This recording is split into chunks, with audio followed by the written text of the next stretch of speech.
everyone, Miss Carrie here from Miss Carrie's Creations.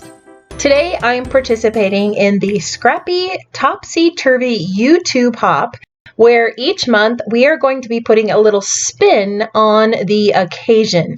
Our goal this month is to use up some of our Valentine's Day supplies to document something we love that isn't a person or a pet. If you follow me on Instagram or Facebook, you all know that I have a small obsession with coffee. So I thought that I would use this Echo Park Valentine collection, along with a few items from my craft stash, to share my love of coffee on a scrapbook page. I am also going to share a quick Cricut tutorial showing you how to use your fonts to create a simple title. Let's go ahead and get started. For my background, I have chosen a wood grain pattern with a floral pattern on the back. I really wanted that floral strip on the left side, and I hated the idea of cutting into another piece of paper. So let me show you what I did instead.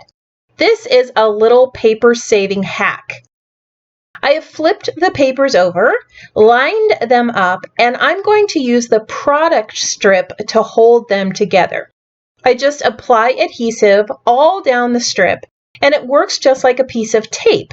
I've saved some paper from going into the landfill, and I've been able to use both patterns from a single piece of paper for my 12 by 12 layout. This page is going to be a really simple layout with stickers, papers, and a Cricut title. I have 3 photos that I'm going to use, and I have chosen papers to match the photos. There is a red cup, a black and white cup, and a floral cup, and as you can see, the colors and patterns are similar to the photos. Off camera, I added that black gingham strip to bring some more basic colors to the layout, tone down the bright colors, and match some of the other black elements in the photos. Behind the photo, I'm going to tuck some more Valentine papers. This black and white type has all sorts of Valentine phrases like "so sweet," "I love you," "love is in the air," and "be my Valentine." I find it to be such a silly play on words when I think about how much I do love my coffee. Behind the black and white paper, I'm going to place a piece of pink pattern paper to bring over some of that color from the other side of the layout. Now I'm going to place my photos down onto the page. This is such a fun little challenge. We all have those leftover bits from our holiday collections, and this is a great way to force us into using them up in a new way. So as you can see here, I am really struggling. I have based this loosely on a sketch that I found on Page Maps, but I just can't get my photos to lay out at an angle as it's shown in the sketch. Honestly, I have never been able to do this on a scrapbook page. My OCD kicks in, and I always end up grabbing a ruler to line everything up. In the end, I decided to back those photos in white cardstock, and I placed them vertically on the page. I wish I could have put them in a fun, wonky pattern, but my brain just wouldn't have it. Here in a minute, I'm going to show you how I build my Cricut title off to the left. But first, I want to add the rest of the elements to the page. I'm going to place a small strip of heart pattern paper to the left of the photos to create a place for my title to lay on. And then I'm going to go ahead and cut up a few of the journaling cards to create some new elements. These cards are on the back of that script paper, so I have a few little bits and pieces that I hate to waste. I'm going to use this little black pattern in the upper left. You can see there is a little bit of an icon showing, but that is going to be covered up with another journal card. I've also cut out a floral square that says hugs and kisses, and I'm not quite sure where I want it to go yet, so I'm just going to set it off to the side. I've also cut out this phrase that says, "Let me count the ways," and I just think it's the perfect phrase to add to a page where I speak of the many ways I love my coffee. To cover the icon on that black strip, I've cut down another journal card using a notebook paper die. This is going to hide some of the pattern and create a nice little texture element up in that corner. At this point, I remembered that I had wanted to add some stamping to that pattern paper on this layout, and there is no way I can take it all apart. So I'm just going to use some repositionable tape to mask off the paper that I'm stamping so that I don't get ink on other parts of the layout. Now I know that this has happened to many of you also. You start working on a project and suddenly you remember that you had an awesome item in your collection you wanted to use. For me, it was this coffee ring stamp that came in this package of splatter stamps. All right, now that I've finished stamping, I'm going to go ahead and remove the masking, and you're able to see these fun little coffee rings on the pattern paper. Aren't those great? The next step is to add some larger embellishments on the page. I want to make sure that none of these take away the focus from the photos and that they complement the rest of the layout.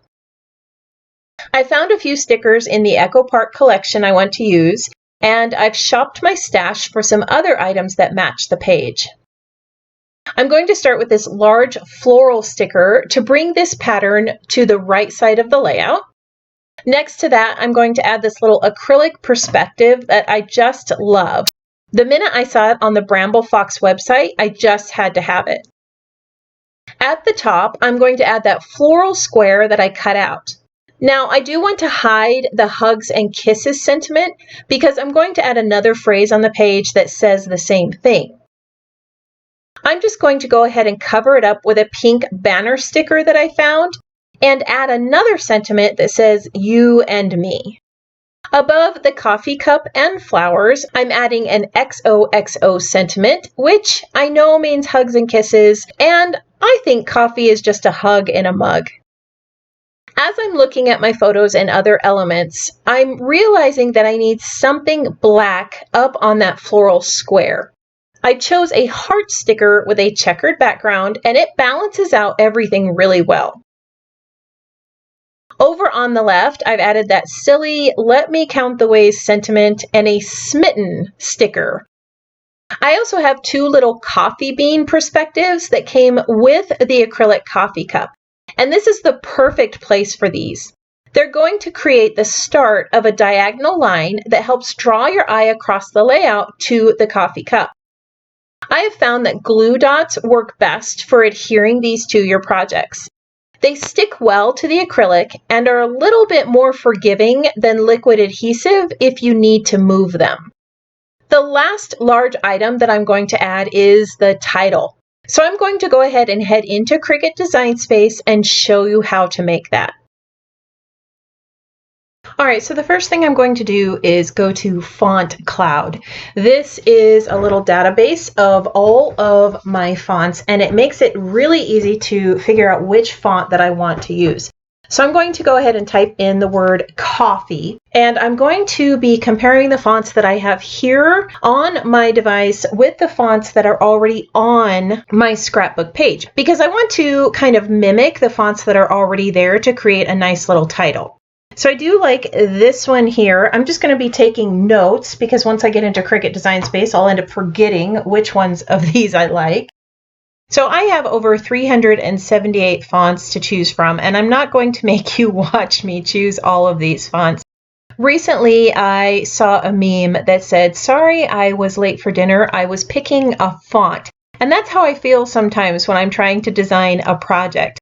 Often I spend more time picking out a font than I do actually creating the project. That is why I have really enjoyed using Font Cloud, because I am able to visually see what the word is going to look like, and it makes the selection process go a lot faster. All right, now that I have chosen the fonts that I want to use, I am going to go ahead and create a really simple title. So I'm going to go over here to the left and click on text, and then I'm going to type in coffee, coffee, coffee. And I'm going to go ahead and go back and hit the return key or enter key so that I have 3 lines of text. I'm going to go up here to advance, and I'm going to separate these out to lines. So now I'm going to have 3 separate pieces of text here. I'm going to go up to the font drop-down menu, and I'm going to use that search bar to search for the fonts that I chose when I was in Font Cloud. Remember how I told you that I kept notes on which of the fonts I liked? I'm just using that search tool to help me find each one of those fonts. All right, so using Font Cloud made this process go a lot faster. Now I'm just going to use the tools in the font edit bar to change each one of these words. I can change the style to a bold or italic. I can change the font size, the letter space, and if I had more than one line of text, I could also change the line spacing or the alignment. You can also add a curve, or you can separate out these into letters. And that's what I'm going to do with this first word here. I've clicked on the advanced drop-down menu and I've selected ungroup to letters. Now I can manipulate each one of these letters separately. I can rotate them, I can resize them, I can even change the font on each of the individual letters if I want to. Right now, I'm just rotating them and resizing them so that I can create a welded word. Once all of the letters are touching and I have them looking the way I want them to look, I'm going to go ahead and select all the letters, go to the lower right-hand corner and click Weld. Now I have one complete image of text. The next step is to size all of these to fit the 10-inch space. So I'm going to grab all of the text here, and then I'm just going to drag the sizing handle until it gets to 10 inches wide.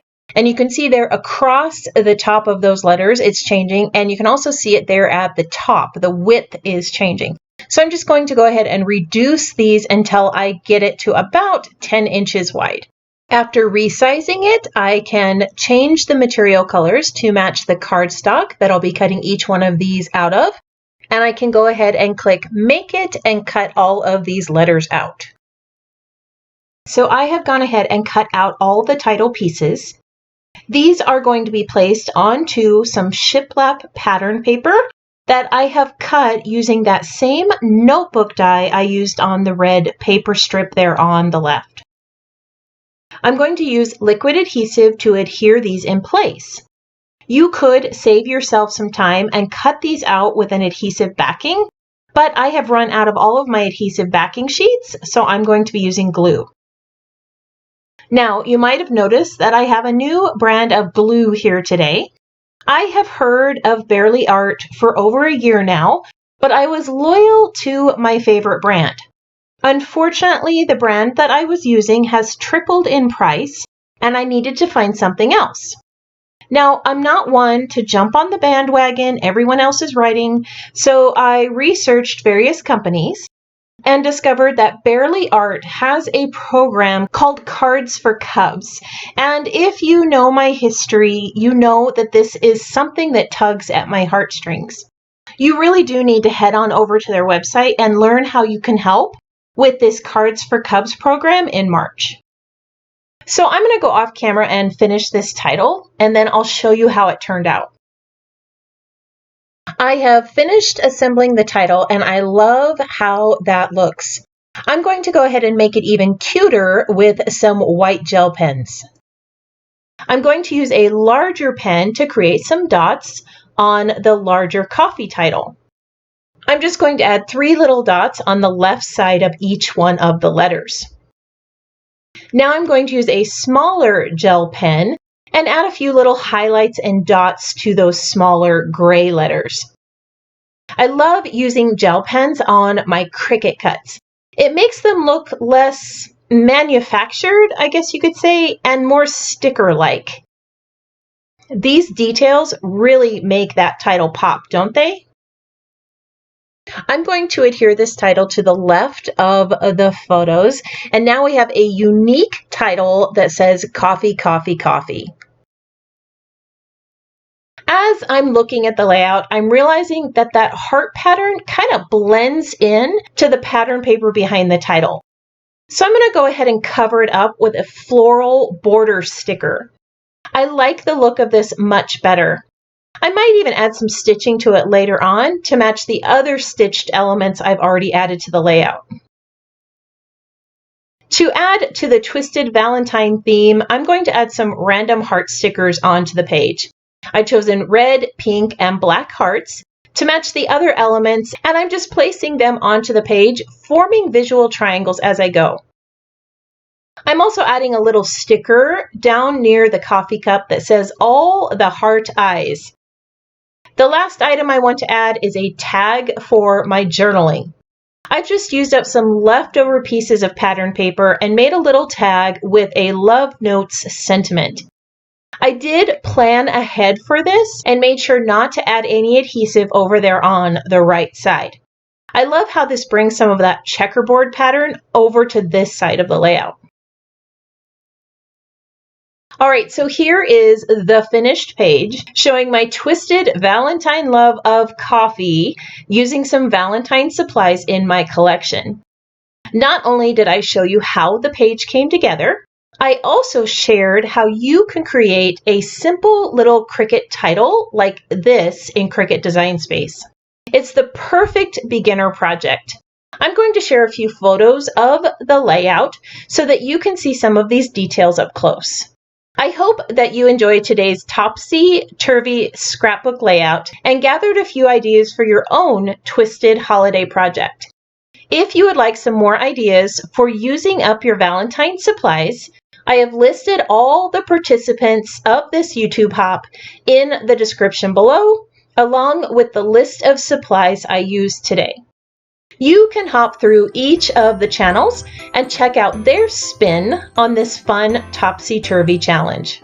If you would like to view more scrapbooking layouts, you can click on that playlist above.